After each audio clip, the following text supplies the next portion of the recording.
Milionário tinha certeza do fim do casamento e já estava envolvido com outra. Mas um dia antes de assinar o divórcio, teve uma noite de amor com a esposa. Dias depois, congelou com um segredo que descobriu. O ar no apartamento de cobertura parecia vibrar com palavras não ditas. Do outro lado da mesa de jacarandá, perfeitamente posta para dois, Gustavo mal tocara no risoto de camarão com limão siciliano, seu prato favorito. Ele mantinha os olhos fixos no celular, a luz fria da tela criando uma barreira invisível entre eles. Cada vibração discreta do aparelho sobre a madeira polida era como uma pequena facada no coração de Beatriz.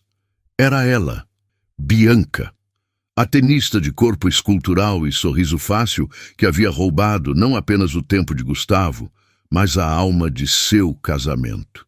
Beatriz sentiu o gosto metálico da bile na garganta. Humilhação. Era essa a palavra. Ali estava ela, em um esforço final e desesperado, tentando salvar um navio que já havia afundado. A ideia, ou melhor, a súplica, viera de sua melhor amiga, Clara. Bia, lute pelo seu casamento, não entregue 10 anos de bandeja, faça-o lembrar de quem você é, da mulher por quem ele se apaixonou. As palavras de Clara ecoavam em sua mente enquanto ela observava Gustavo, tão perto e ao mesmo tempo a um universo de distância. A reunião com os advogados é amanhã às 10, certo? Ela perguntou, a voz cuidadosamente calibrada para soar casual, enquanto se servia de mais uma taça de vinho.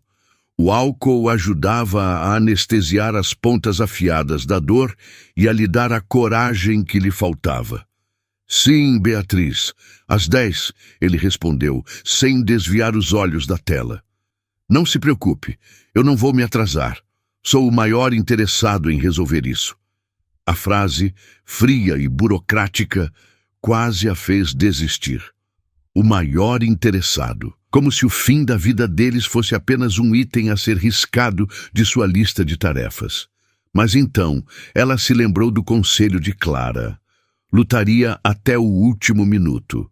Com um suspiro que ela disfarçou como relaxamento, Beatriz se levantou. A música suave de Xadê, escolhida a dedo, preenchia o ambiente, uma trilha sonora de tempos mais felizes, de noites em que a sedução era um jogo entre dois, não um ato unilateral de desespero. Ela usava um vestido de seda preto, simples, mas que deslizava por seu corpo a cada movimento, insinuando as curvas que ela sabia que ele um dia desejara ardentemente. Por baixo, a lingerie mais linda que encontrara, uma armadura secreta de confiança. Mais uísque, ela ofereceu, aproximando-se dele com a garrafa do single malt envelhecido que ele tanto apreciava. Ao se inclinar para servir, ela permitiu que o tecido do vestido se afastasse ligeiramente, revelando a curva de seu ombro e o início do decote.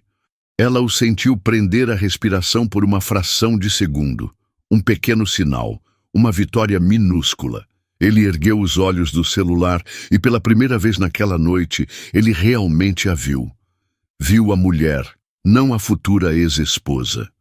Seus olhos percorreram o vestido, o cabelo solto caindo em ondas suaves, o perfume dela, o mesmo que usava quando se conheceram, pairando no ar. Obrigado, ele disse, a voz um pouco rouca. Ele pegou o copo, seus dedos roçando os dela. Uma corrente elétrica, fraca, mas inegável, passou entre eles. Beatriz voltou para seu lugar, o coração martelando contra as costelas. O jogo era perigoso. Cada passo em falso a faria mergulhar ainda mais fundo no poço da humilhação. Mas a visão do desejo, mesmo que fugaz, nos olhos dele, a impulsionou. Ela se recostou na cadeira, cruzando as pernas lentamente, o tecido de seda subindo por sua coxa. Sabe, eu estava lembrando da nossa primeira viagem a Paris. Ela começou, a voz baixa e melódica. Daquela noite em que nos perdemos em Montmartre e acabamos dançando na rua ao som de um acordeão. Você me disse que eu era a mulher mais linda que já tinha visto. Gustavo bebeu um gole generoso de uísque, o olhar fixo nela. A máscara de empresário indiferente estava começando a rachar. Isso foi há muito tempo, Bia. O apelido escapou, íntimo e carregado de história. Não parece tanto tempo assim, ela sussurrou. Ela se levantou novamente e caminhou até a janela, dando-lhe as costas, sabendo que ele a observaria. A silhueta dela contra as luzes da cidade era uma imagem poderosa. Ela sentia o olhar dele queimando em suas costas. A dúvida começou a corroê-la. O que ela estava fazendo? Implorando por migalhas de atenção de um homem que a trocaria por outra no dia seguinte? A vergonha a inundou, mas ela a empurrou para o fundo. Não! Era a sua última cartada. Ela se virou e o encontrou de pé, a poucos metros dela. A atmosfera estava carregada, densa de desejo contido e anos de memórias. Ele deu um passo em sua direção. Ela, em um movimento instintivo de autoproteção, misturado a uma estratégia cruel, deu um passo para trás. Um sorriso enigmático nos lábios. A caça e o caçador haviam trocado de papéis. A confusão no rosto dele era evidente. Ele a queria. E isso o estava deixando louco. "O que você está fazendo, Beatriz?" ele perguntou, a voz tensa. "Apenas preparando as bebidas", ela respondeu inocente, caminhando de volta para o bar. "Acho que ambos precisamos de mais uma dose." Desta vez, quando ela se inclinou sobre a mesa para pegar o copo dele, ele foi mais rápido. Sua mão agarrou seu pulso, firme. A outra mão foi para sua cintura, puxando-a com uma força que a deixou sem ar. Em um movimento fluido, ele a sentou em seu colo. O choque do contato, pele contra pele, calor contra calor, incendiou o ar. "Não brinque comigo", ele rosnou, o rosto a centímetros do dela, o hálito quente com cheiro de uísque. O coração dela disparou. Medo, excitação, triunfo. Uma mistura perigosa. Ela abriu a boca para falar, para dizer o nome dele, para perguntar o que aquilo significava. Mas ele foi mais rápido. Ele cobriu a boca dela com a sua. Um beijo avassalador, faminto, que não pedia, mas tomava. Era um beijo de saudade, de raiva, de um desejo que ambos pensavam estar morto e enterrado. As mãos dele percorreram suas costas, seus cabelos, puxando-a para ainda mais perto, como se quisesse fundi-la a ele. As mãos dela, que a princípio resistiram, renderam-se, agarrando-se aos ombros largos dele, correspondendo ao beijo com a mesma intensidade desesperada. Ela tentou se afastar por um segundo, para respirar, para entender. "Gustavo, nós..." Ela começou a dizer, a voz trêmula. Ele colocou um dedo sobre os lábios dela, silenciando-a. "Não fale", ele sussurrou, os olhos escuros e cheios de uma emoção crua que ela não via há anos. "Só por esta noite não fale." E ali mesmo, na sala de jantar, com os pratos do último jantar ainda na mesa e a música como única testemunha, eles se amaram. Não foi terno, foi urgente, quase selvagem, uma colisão de corpos e almas que tentavam, em um ato final e catártico, dizer tudo o que as palavras não conseguiam mais expressar. Quando terminou, o silêncio que se instalou era ainda mais pesado do que antes. Gustavo a afastou gentilmente de seu colo. Ele se levantou, passou a mão pelos cabelos em um gesto de profunda confusão e caminhou sem olhar para trás em direção ao quarto. O som do chuveiro ligando foi como um balde de água fria na pele febril de Beatriz. Ele não disse nada, nenhuma palavra de conforto, de arrependimento, de esperança. Minutos depois, ela o ouviu deitar-se na cama. O silêncio do quarto era um grito. Beatriz permaneceu na sala, o corpo dolorido, o vestido de seda amassado, a maquiagem borrada pelas lágrimas que agora corriam livremente. Ela tinha conseguido. Tinha despertado o desejo nele. Tinha tido uma última noite. Mas o resultado era o mesmo. Ele se foi, refugiando-se no silêncio do quarto, deixando-a sozinha com os destroços de sua última tentativa. Ela olhou para o relógio. Passava da meia-noite.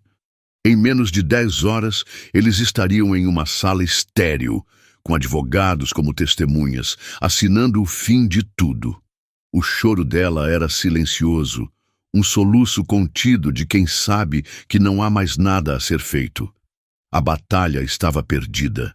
Um misto de arrependimento por ter feito o que fez. Agora, só restava esperar pela execução. No quarto, Gustavo encarava o teto. Seu corpo latejava, sua mente era um turbilhão. O celular na mesa de cabeceira vibrou, iluminando o nome Bianca na tela. Ele olhou, sentiu um nó no estômago e, pela primeira vez em meses, ignorou. Ele virou para o lado, fechou os olhos e mergulhou em um sono inquieto, o cheiro de Beatriz ainda em sua pele, a confusão semeada em sua alma. Ele não sabia, mas naquela noite, o que ele pensava ser um ponto final era, na verdade, uma vírgula que mudaria tudo. A noite não trouxe sono, apenas uma vigília longa e dolorosa. Beatriz viu as primeiras luzes do dia pintarem o céu de cinza através da janela da sala. O mesmo cinza que sentia na alma. Cada minuto que passava era uma contagem regressiva para o fim oficial. Ela não esperou por ele. Levantou-se do sofá onde passara a noite, tomou um banho rápido e vestiu-se com a precisão de um soldado se preparando para a batalha final. Um terninho de linho bege, elegante e impessoal. Uma armadura para esconder as rachaduras por dentro. Antes das 7, ela já havia saído do apartamento, deixando para trás o cheiro de uísque e desilusão. Gustavo acordou com o som do próprio alarme. O lado de Beatriz na cama estava intocado, frio. Ele se sentou, a cabeça pesada, e a noite anterior o atingiu como uma onda. A imagem dela no vestido de seda, o beijo faminto, a rendição mútua no sofá da sala. Uma loucura. Uma indecisão torturante começou a corroer sua determinação. O que ele tinha feito? O que aquilo significava? Antes que pudesse se aprofundar no turbilhão de seus pensamentos, o telefone tocou. Bianca. A voz dela era como um raio de sol, vibrante e cheia de promessas. Pensando em você, meu campeão. Mal posso esperar pela nossa noite. Tenho uma surpresa que você vai amar. As palavras dela eram um bálsamo para seu ego ferido e sua confusão. Eram fáceis, descomplicadas. Eram o futuro que ele havia escolhido. A hesitação se dissipou, substituída pela lógica fria que o guiava nos negócios. O que aconteceu com Beatriz foi um deslize, uma despedida inadequada. Nada mais. Quando chegou ao escritório de advocacia, Beatriz já estava lá, sentada em uma poltrona de couro, a postura ereta, o rosto uma máscara de neutralidade. Seus olhos se encontraram por um instante através da sala de reuniões. Ele viu a dor por trás da fachada dela e sentiu uma pontada de algo que poderia ser culpa ou talvez apenas pena. Mas era tarde demais. Os advogados entraram, os papéis foram postos sobre a mesa. A caneta parecia pesar 1 tonelada em sua mão, mas ele assinou. E então ela assinou, sem uma palavra, sem um último olhar. Estava feito. Com a cabeça latejando, incapaz de encarar um dia de trabalho, Gustavo fez a única coisa que parecia fazer sentido. Ligou para Bianca. Precisava esquecer a noite anterior, precisava se afogar na beleza e na leveza que ela oferecia. E ela estava deslumbrante, como sempre, esperando por ele em seu apartamento moderno e minimalista.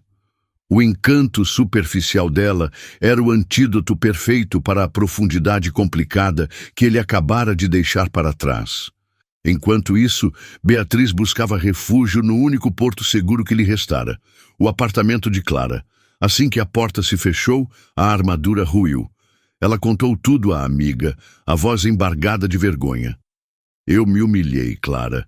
Eu me ofereci a ele. E no fim, nada mudou.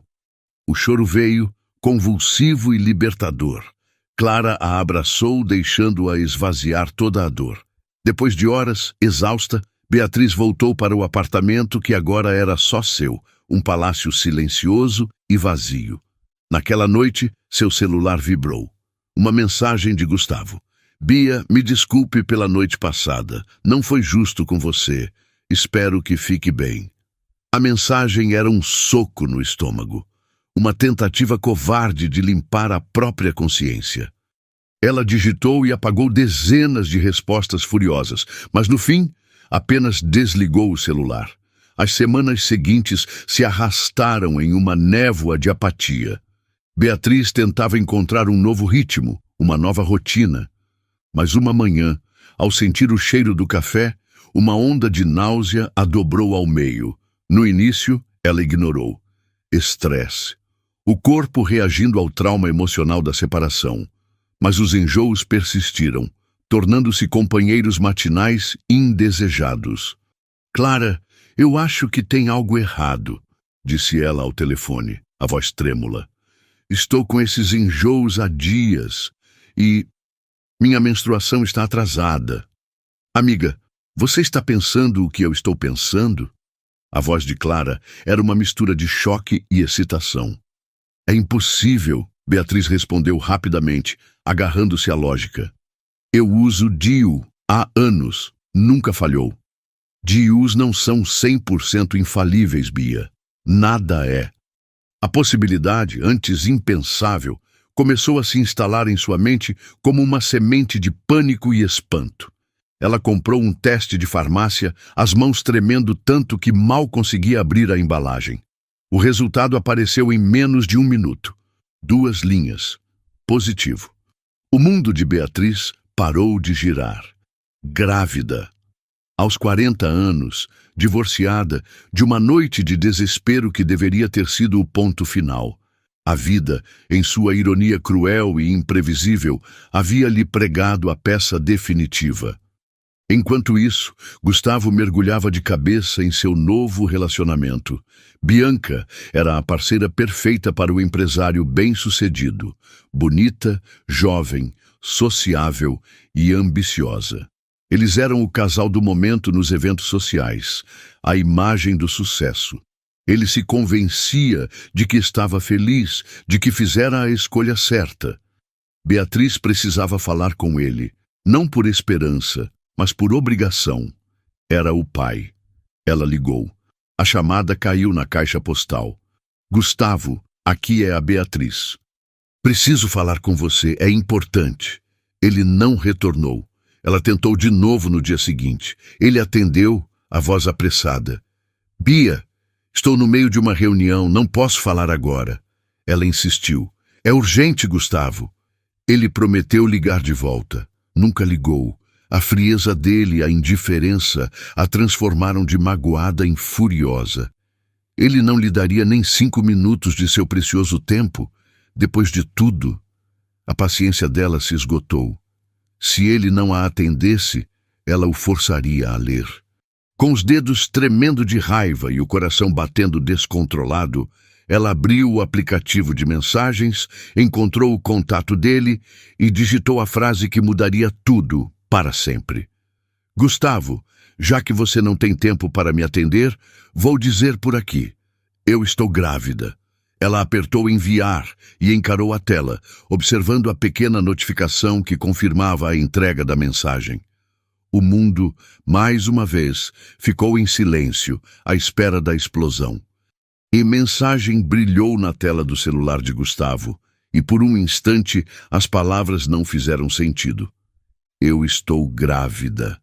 Ele leu 1, 2, 3 vezes.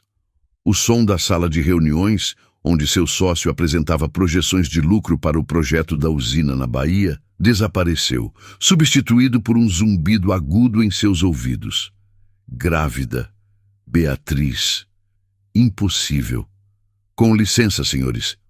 1 minuto, ele disse, a voz saindo tensa e estranha.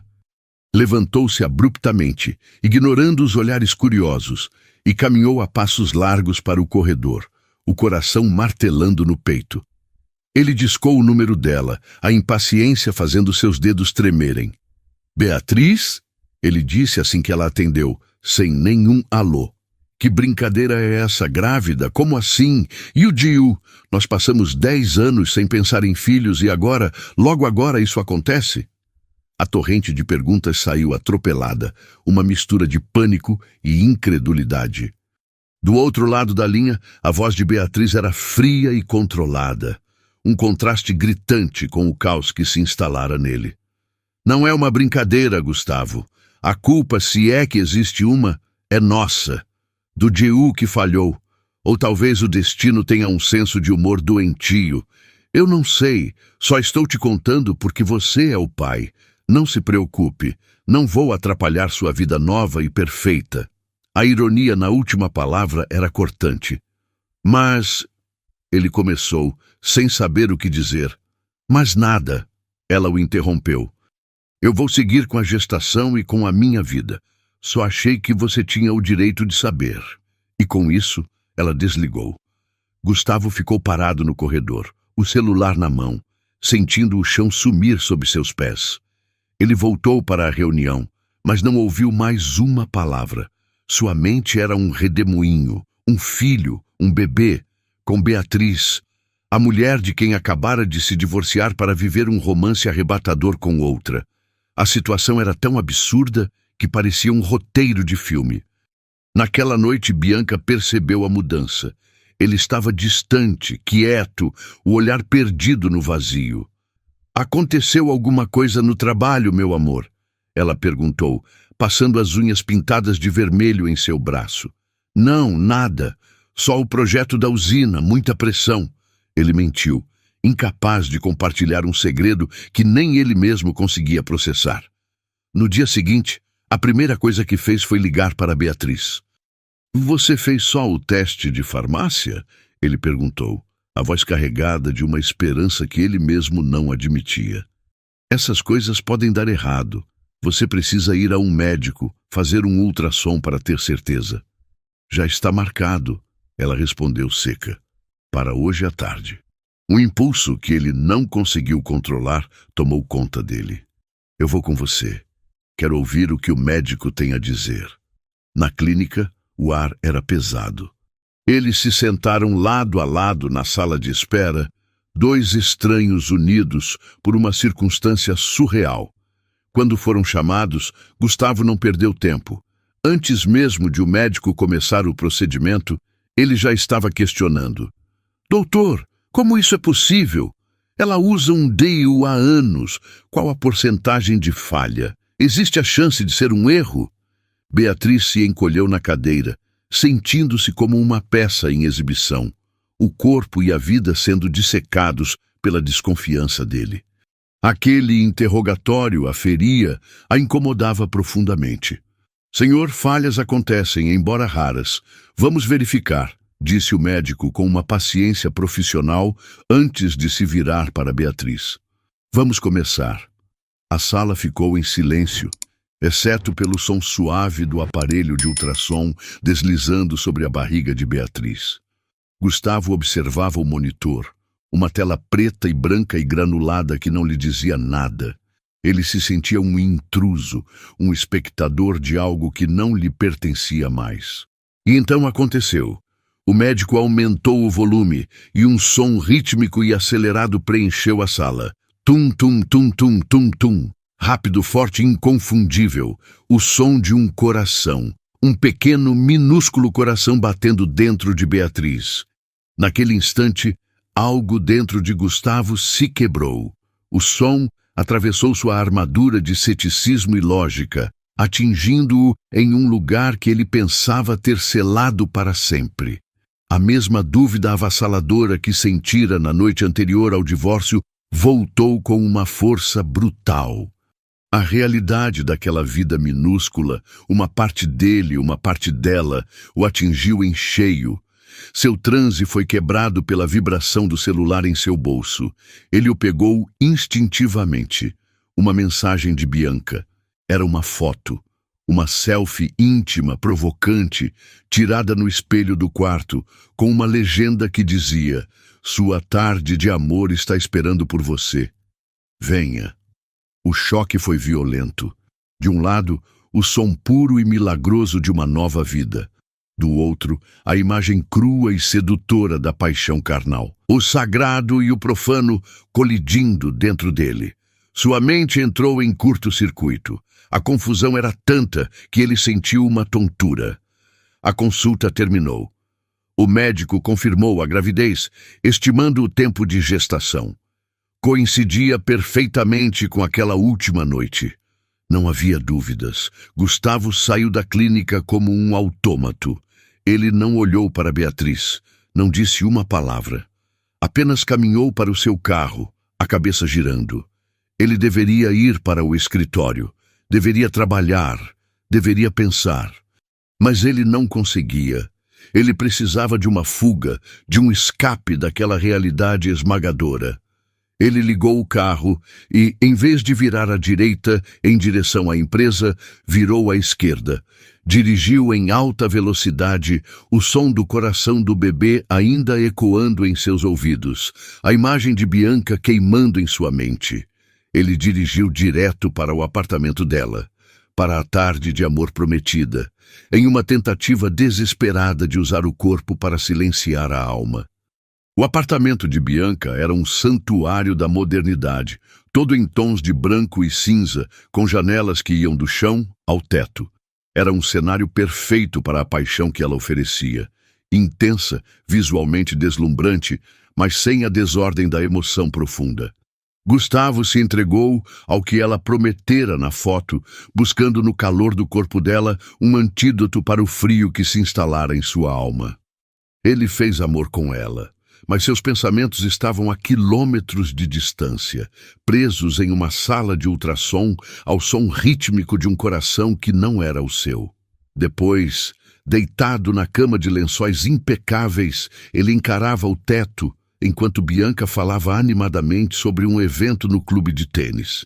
Ele apenas assentia, a mente à deriva. "Gustavo, você está me ouvindo?"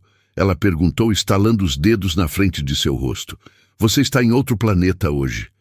"O que foi?" Antes que ele pudesse inventar uma desculpa, seu celular vibrou na mesa de cabeceira. Era uma mensagem de seu sócio, Ricardo. "Reunião amanhã, 8h. Precisamos definir sua ida para a Bahia. A resistência dos moradores está crescendo. Você precisa ir para lá, passar uma temporada, ser o rosto do projeto e convencer aquela gente a vender. É a fase mais crítica." A usina. O ambicioso e polêmico projeto de energia solar que consumia sua vida profissional. Ele sabia que seria um desafio monumental. A iniciativa era vendida ao público e aos investidores como um marco da energia verde, um passo para o futuro. Mas, nos bastidores, a realidade era mais suja, só ele que não sabia. Para que a enorme usina fosse construída, centenas de famílias de pequenos agricultores e ribeirinhos, que viviam naquelas terras há gerações, teriam que ser removidas. A pressão para que vendessem suas propriedades por valores irrisórios era imensa. Bianca, vendo a expressão séria em seu rosto enquanto ele lia a mensagem, presumiu ter encontrado a causa de sua distração. "É o projeto da Bahia, não é? É por isso que você está tão preocupado." Ele agarrou a desculpa como um náufrago a uma tábua. "Sim, é complicado. Terei que ir para lá por um tempo, resolver as coisas pessoalmente." O rosto dela se iluminou. "Ótimo, eu vou com você. Uma temporada no interior da Bahia, que delícia. Podemos passear também e eu te ajudo a relaxar depois desses dias estressantes." A ideia o deixou desconfortável, mas ele não tinha energia para argumentar. A presença de Bianca seria uma distração, um escudo contra a solidão e os pensamentos que o assombravam. No dia seguinte, um dever que ele não podia adiar o levou até a porta do apartamento que um dia fora seu. Beatriz atendeu. O clima entre eles era denso, carregado de palavras não ditas e da memória do ultrassom. "Eu vim avisar que vou passar uma temporada fora", ele disse, sem conseguir encará-la diretamente. "Na Bahia, a trabalho, mas se precisar de qualquer coisa mesmo, é só me ligar." Ela apenas assentiu, os braços cruzados sobre o peito, como se protegesse a si mesma e a vida que carregava. A confusão dele era palpável. Ele não era o empresário frio e decidido, nem o amante apaixonado. Era um homem dividido, perdido entre dois mundos. O silêncio se estendeu, incômodo. Então, movido por um impulso que atropelou sua razão, ele deu um passo à frente. "Eu posso?" ele perguntou, a voz baixa, o olhar fixo na barriga dela, que ainda não tinha um volume visível, mas que para ele agora continha o universo. "Posso sentir?" Beatriz hesitou por um instante, o corpo tenso. Mas havia uma vulnerabilidade tão crua no pedido dele que ela não conseguiu recusar. Ela descruzou os braços e assentiu lentamente. Com uma delicadeza que a surpreendeu, ele estendeu a mão e a pousou suavemente sobre o ventre dela. A mão dele era grande e quente. Ele fechou os olhos, como se tentasse, através do toque, se conectar com aquele mistério. Beatriz, contagiada pelo momento, fechou os seus também. Por um instante, não havia Bianca, não havia divórcio, não havia dor, havia apenas os três, ali, no silêncio do apartamento. Uma lágrima solitária escapou e deslizou pelo rosto de Beatriz. Ela a enxugou rapidamente, disfarçando, mas ele sentiu o leve tremor do corpo dela. Gustavo abriu os olhos e afastou a mão, subitamente sem graça, como se tivesse invadido um território sagrado. A realidade voltou com força total. "Eu preciso ir", ele disse, a voz embargada. Ele se virou e foi embora, deixando Beatriz parada na porta, a mão dela agora no lugar onde a dele estava, sentindo um calor que não era físico. Ele partia para a Bahia para construir seu império, mas deixava para trás o início de um legado que ele mal começava a compreender. Semanas se transformaram em meses. A barriga de Beatriz, antes um segredo guardado sob o tecido, começou a despontar, uma curva suave e inegável de vida nova. Com ela, um propósito inesperado também começou a florescer. A apatia que a consumira após o divórcio deu lugar a uma energia inquieta. Ela não seria apenas a ex-esposa grávida de um milionário. Ela precisava ser Beatriz novamente. Foi Clara quem lhe mostrou o caminho. "Bia, eu vi isso e pensei em você", disse a amiga, mostrando-lhe o site de uma pequena ONG chamada Raízes Vivas. A organização denunciava os impactos socioambientais de grandes projetos no interior da Bahia e, mais especificamente, lutava contra a pressão exercida pela gigante de energia solar de Gustavo. O nome da empresa dele saltou da tela, mas em vez de dor, Beatriz sentiu uma faísca de indignação. Aonde procurava um consultor, alguém com experiência em design e decoração, para um projeto inovador. Ajudar as famílias que resistiam a vender suas terras a revitalizar suas casas de forma sustentável, usando materiais locais e técnicas que valorizassem sua cultura. Era uma forma de fortalecer a identidade da comunidade, de tornar suas casas mais do que tijolos, mas símbolos de resistência. Era a sua antiga profissão, renascida com uma alma. Sem hesitar, ela se candidatou. Sua experiência e paixão pelo projeto lhe garantiram a vaga. Enquanto isso, a centenas de quilômetros dali, na poeirenta e ensolarada cidade de Rio das Contas, Gustavo se afundava em um pântano de frustração. A temporada na Bahia se estendia, e a resistência dos moradores era muito mais ferrenha do que seus relatórios em São Paulo previam. Eles não eram apenas caipiras, como Bianca os chamava com desdém. Eram pessoas com histórias, com raízes fincadas naquela terra seca, mas fértil de significado. Bianca, que o acompanhara, estava entediada.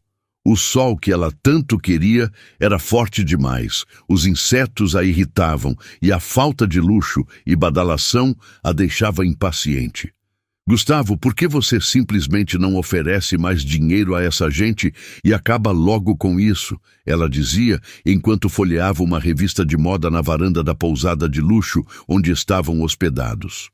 Ele, no entanto, estava começando a ver as coisas de outra forma. Em suas visitas às comunidades, ele via a dignidade nos olhos de um velho agricultor que lhe oferecia um copo d'água, mesmo sabendo que ele estava ali para tomar sua terra. Ele via a beleza nas casas simples, pintadas com cores vibrantes, e ouvia as histórias passadas de geração em geração. Eram coisas que o dinheiro não podia comprar e que seu projeto, em nome do progresso, iria destruir. A notícia de que a ONG Raízes Vivas havia contratado uma nova consultora para fortalecer a comunidade chegou aos seus ouvidos como um problema menor, mais uma pedra no sapato. Ele e seu sócio, Ricardo, decidiram que a melhor estratégia seria um confronto direto, uma audiência pública na cidade, onde apresentariam os inquestionáveis benefícios do projeto, na esperança de dividir a opinião pública e isolar os resistentes. Beatriz viajou para a Bahia sentindo uma mistura de medo e excitação. Era a primeira vez que viajava sozinha em anos.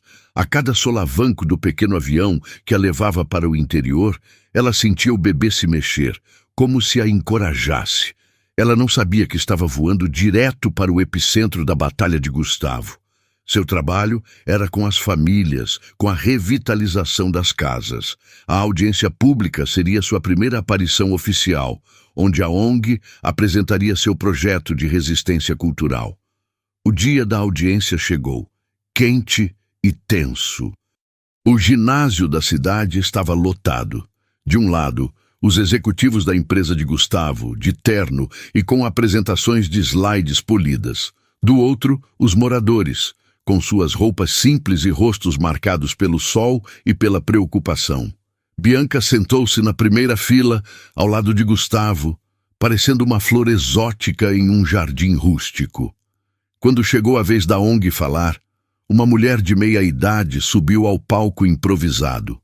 Gostaria de chamar nossa nova consultora, a mulher que está nos ajudando a provar que nossas raízes têm mais valor que qualquer painel solar. Por favor, recebam Beatriz Almeida. Gustavo congelou. O nome ecoou no ginásio, mas para ele soou como uma explosão. Ele viu quando ela subiu os degraus, a barriga proeminente agora impossível de esconder sob o vestido leve. O ar lhe faltou. Bianca, ao seu lado, virou-se para ele, os olhos arregalados em choque e compreensão. É ela? A sua ex? Mal separou e já está grávida. Ela sibilou, a voz cheia de veneno. Mal ela sabia que o filho era de Gustavo. Mas Gustavo mal a ouviu.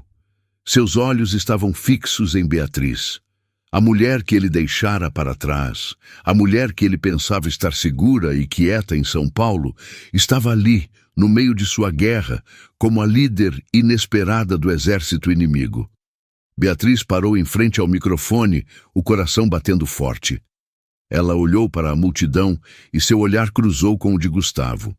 Por um segundo, o mundo inteiro pareceu desaparecer. Ela viu o choque no rosto dele, a confusão, a presença de Bianca ao seu lado. A dor a atingiu, mas ela a canalizou. Ela não estava ali por ele, estava ali por aquelas famílias e pelo filho que carregava. Com a voz firme ela começou a falar, não sobre números ou contratos, mas sobre dignidade. Sobre o que significa ter uma casa construída por aquele povo, sobre o cheiro da terra depois da chuva, sobre o direito de pertencer a um lugar.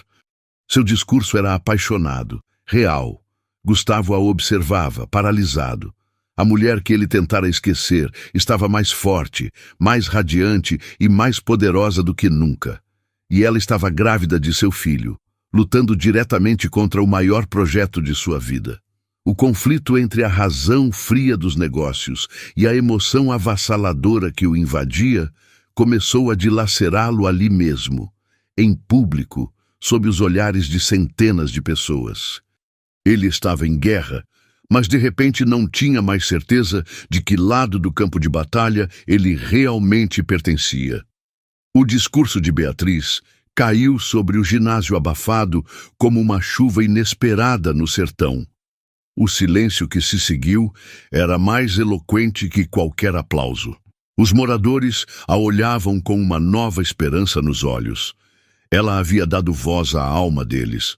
Do outro lado, os executivos se entreolhavam, desconcertados. A estratégia deles, baseada em gráficos e promessas de dinheiro, havia sido desarmada pela arma mais poderosa de todas, a emoção genuína. Gustavo continuava de pé, paralisado. A voz de Bianca ao seu lado era um zumbido irritante e distante. Você vai deixar ela fazer isso, Gustavo? Fale alguma coisa, destrua o argumento dela. Senão, a gente vai ter que passar mais tempo aqui nessa terra quente e cheia de mosquito. Mas ele não conseguia. Ele olhava para Beatriz, que agora descia do palco, sendo imediatamente cercada e abraçada pelos moradores, e não via uma adversária. Via a mulher que conhecia as histórias por trás de cada objeto da casa deles, a mulher que chorou quando o cachorro da família morreu, a mulher que agora carregava seu filho, e ela estava radiante. A gravidez e a nova causa haviam lhe dado um brilho, uma força que ele não via há anos. Uma força que ele mesmo, com sua indiferença, havia ajudado a apagar e que, ironicamente, agora florescia em oposição a ele. A audiência terminou em caos. Os moradores, fortalecidos pelo discurso, começaram a gritar palavras de ordem. Nossas raízes não estão à venda. Ricardo, seu sócio, o puxou pelo braço. Precisamos sair daqui. Isso foi um desastre. Na confusão da saída, Bianca o confrontou, o rosto vermelho de fúria. Então era isso, o seu segredinho. Sua ex-esposa grávida aqui, bancando a salvadora dos pobres. Você me fez de idiota, Gustavo. Bianca, agora não, ele disse, a mente ainda em turbilhão. Agora sim, ela gritou, atraindo olhares. Eu não vou ficar aqui para ser humilhada. Cansei deste fim de mundo e cansei dos seus segredos. Acabou, Gustavo. Volto para São Paulo no primeiro voo. Sem esperar resposta, ela se virou e marchou em direção à saída, deixando-o sozinho no meio do turbilhão que ele mesmo criou. Mas ela tinha certeza que ele iria gritar para chamá-la. A partida dela mal o afetou e ela ficou com mais raiva ainda. A mente dele estava em outro lugar. Ele precisava falar com Beatriz. Ele a avistou do lado de fora, conversando com um grupo de agricultores. Ele caminhou em sua direção, mas foi barrado por um senhor de chapéu de couro e olhar severo. O que o senhor quer com ela? Já não fez estrago suficiente por hoje? Beatriz ouviu a comoção e se virou. Seus olhos encontraram os de Gustavo por cima dos ombros dos moradores que a protegiam. Havia uma barreira humana e emocional entre eles. Deixem-no passar, ela disse, a voz calma, mas firme. Eles se afastaram, relutantes, e os dois ficaram frente a frente, o sol do fim de tarde lançando longas sombras entre eles. O que você está fazendo aqui, Beatriz? Ele perguntou, a voz rouca. O que você acha? Estou trabalhando. Encontrei algo em que acredito. Algo maior do que decorar apartamentos de luxo para pessoas que já têm tudo. A indireta o atingiu. A pergunta é, o que você está fazendo aqui, Gustavo? Tentando tirar o pouco que essas pessoas têm? Você não entende. É progresso, é energia limpa, vai gerar empregos. Ele começou a recitar o discurso corporativo, mas as palavras soaram ocas até para ele. Progresso para quem? Ela rebateu, os olhos faiscando. Para seus investidores em São Paulo? E essas famílias?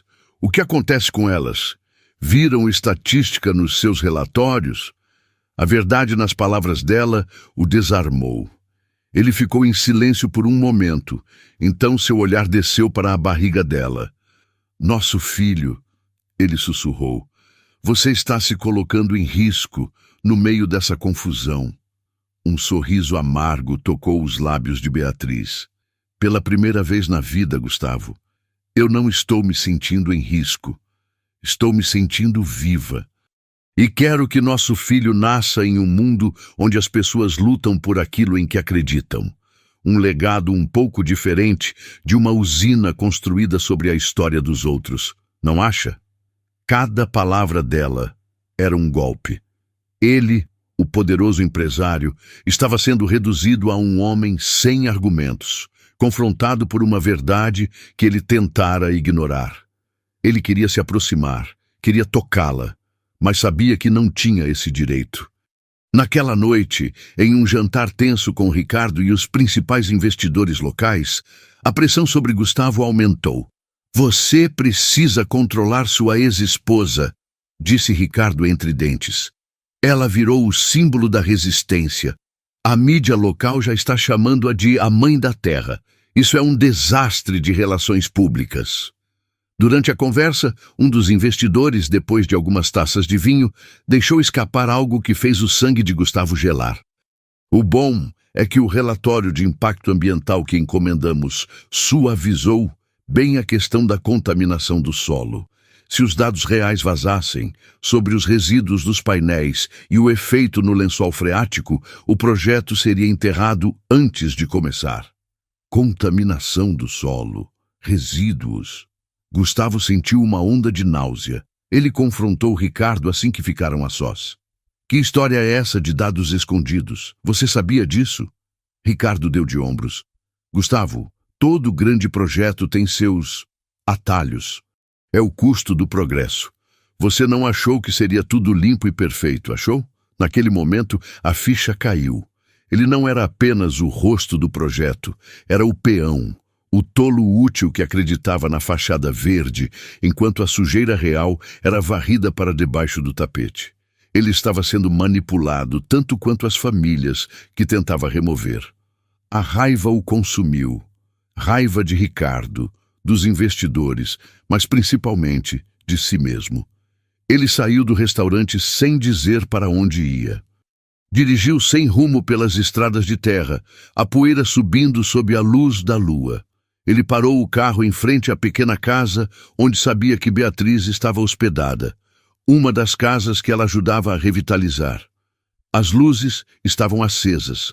Ele precisava falar com ela.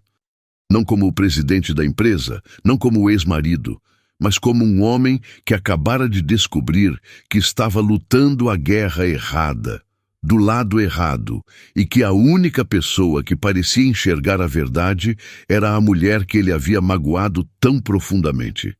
Ele desceu do carro, o coração na boca, e caminhou em direção à porta. Ele não tinha um plano, apenas uma certeza. Precisava da ajuda dela. Beatriz abriu a porta e o encontrou parado ali, banhado pela luz amarela da varanda, a poeira da estrada em seus sapatos caros. A figura do empresário implacável havia desaparecido, dando lugar a um homem com o peso do mundo nos ombros. Antes que ela pudesse dizer qualquer coisa, ele falou, a voz baixa e carregada de uma emoção que a pegou de surpresa. Bia, eu posso te dar um abraço?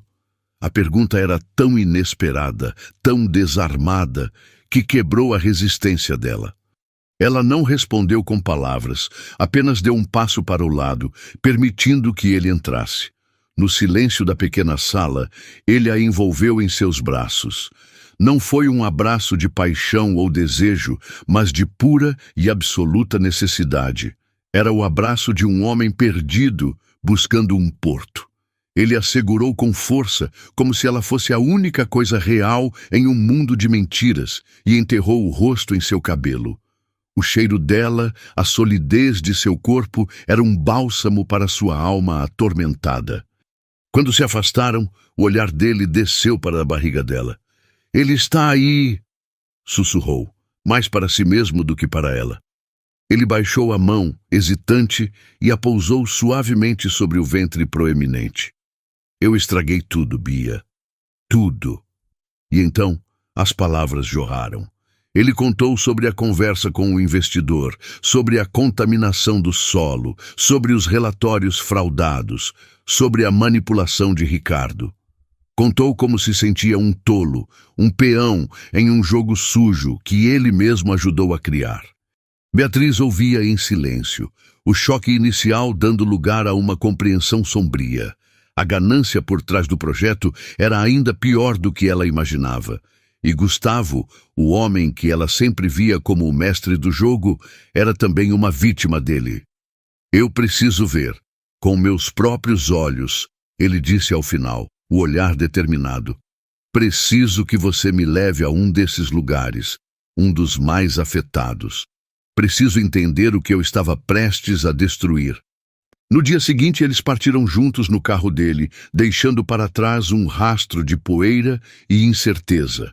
A viagem foi tensa no início, o ar pesado com anos de mágoas e meses de conflito. Mas à medida que se aprofundavam no sertão, as barreiras começaram a ruir. Ele perguntou sobre a gravidez, sobre os desejos, sobre os medos dela. Ela, por sua vez, o ouviu falar de suas próprias frustrações, da pressão dos investidores, da solidão no topo. Eles pararam em uma pequena comunidade ribeirinha. Um punhado de casas de barro aninhadas à beira de um riacho, que, segundo os relatórios que Gustavo agora sabia serem falsos, seria afetado. Um senhor chamado Zé os recebeu com a hospitalidade simples de quem tem pouco a oferecer, mas oferece de coração. Ele lhes mostrou sua roça, o lugar onde sua família plantava e colhia há 5 gerações. Falou da água, não como um recurso, mas como uma entidade viva, uma mãe que alimentava a terra. Beatriz via um Gustavo que não conhecia. Ele não era o empresário arrogante, mas um homem que ouvia com atenção, que fazia perguntas com humildade, que olhava para o chão com uma vergonha genuína. Ele estava vendo, talvez pela primeira vez, o rosto humano por trás de seus planos de negócios. Enquanto estavam sentados na varanda da casa de seu Zé, tomando um café forte e doce, Beatriz sentiu um movimento súbito e forte dentro de si. Um pequeno espasmo, uma cambalhota interna.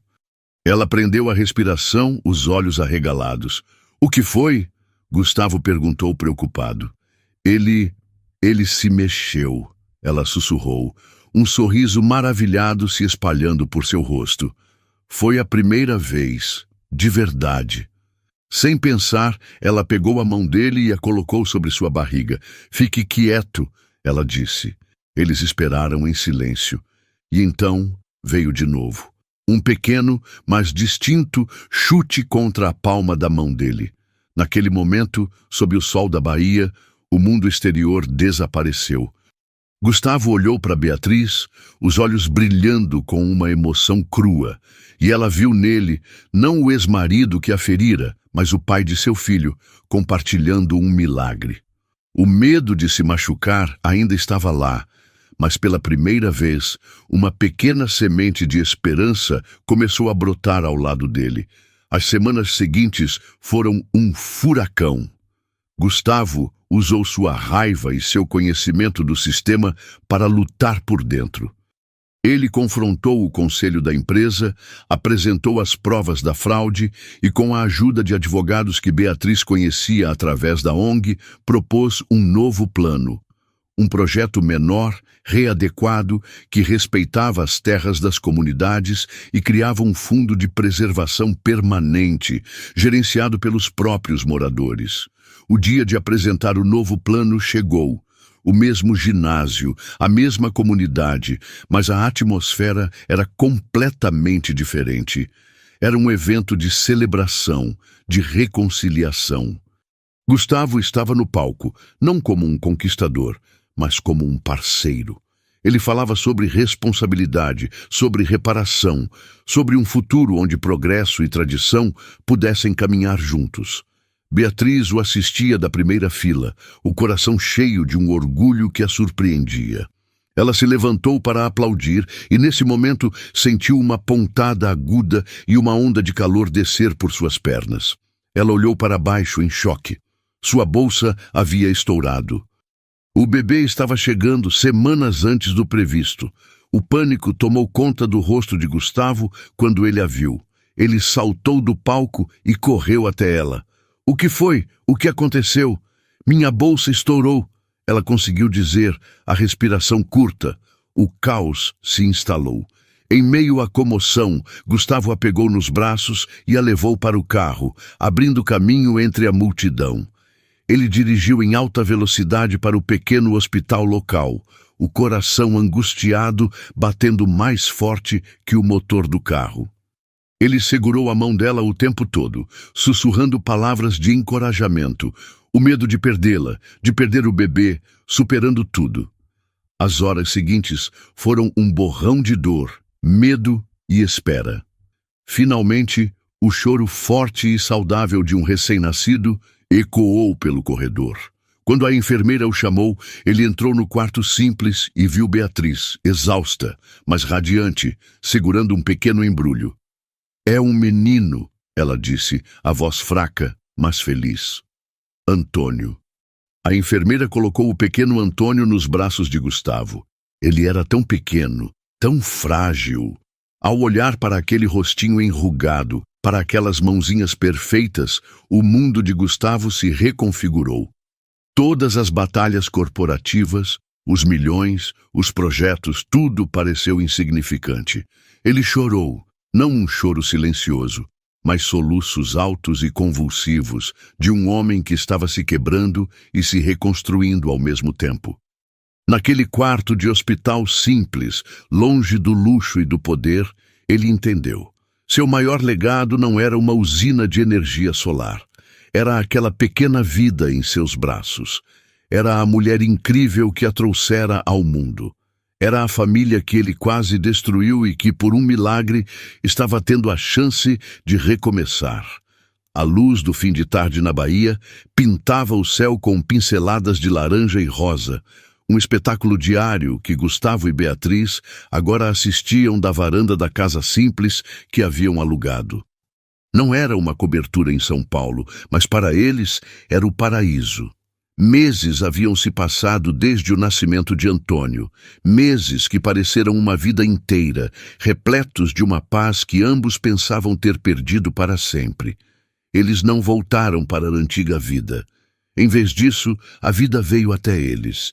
Gustavo, mantendo sua posição na empresa, passou a gerenciar tudo remotamente, insistindo em supervisionar pessoalmente a implementação do novo projeto da usina. Ele queria estar perto. Queria garantir com seus próprios olhos que cada promessa feita à comunidade seria cumprida, que nenhum atalho seria tomado. Sua presença constante ali não era mais a de um supervisor, mas a de um vizinho, um parceiro. A relação entre ele e Beatriz não foi retomada com um grande gesto romântico, mas reconstruída dia após dia em pequenos atos de confiança e cuidado. Nas noites em que ele se levantava para acalmar o choro de Antônio, nos cafés da manhã silenciosos em que seus olhares se encontravam sobre a cabeça do filho, no respeito mútuo que agora guiava cada conversa. O amor que ressurgiu não era a paixão febril do passado, mas algo mais profundo, mais sólido, forjado no fogo da crise e temperado pelo perdão. A experiência transformadora os levou a um novo sonho conjunto. Juntos, eles criaram a Fundação Raízes Vivas, canalizando parte dos lucros do novo projeto e seus próprios recursos para apoiar outras pequenas comunidades. A fundação não apenas financiava projetos sustentáveis, mas ouvia as necessidades locais, respeitando a cultura e o conhecimento ancestral da terra. Beatriz, com sua sensibilidade e experiência, liderava a iniciativa, enquanto Gustavo usava sua visão de negócios para garantir que ela fosse autossustentável e impactante. A alegria deles era palpável. Gustavo se descobriu um pai completamente apaixonado. Ele se maravilhava com cada sorriso, cada balbucio de seu filho baianinho, como o chamava com orgulho. Carregava Antônio em um sling enquanto caminhava pelas vilas, apresentando-o aos moradores que o recebiam com um carinho genuíno. Ele não era mais o Doutor Gustavo, o empresário de fora. Era o pai de Antônio, o marido de Beatriz, um deles. O pequeno Antônio, com seus olhos curiosos e sorriso fácil, tornou-se o símbolo vivo daquele recomeço. Ele era a prova de que das maiores dores podem nascer as maiores alegrias, de que um erro pode ser o catalisador para a redenção.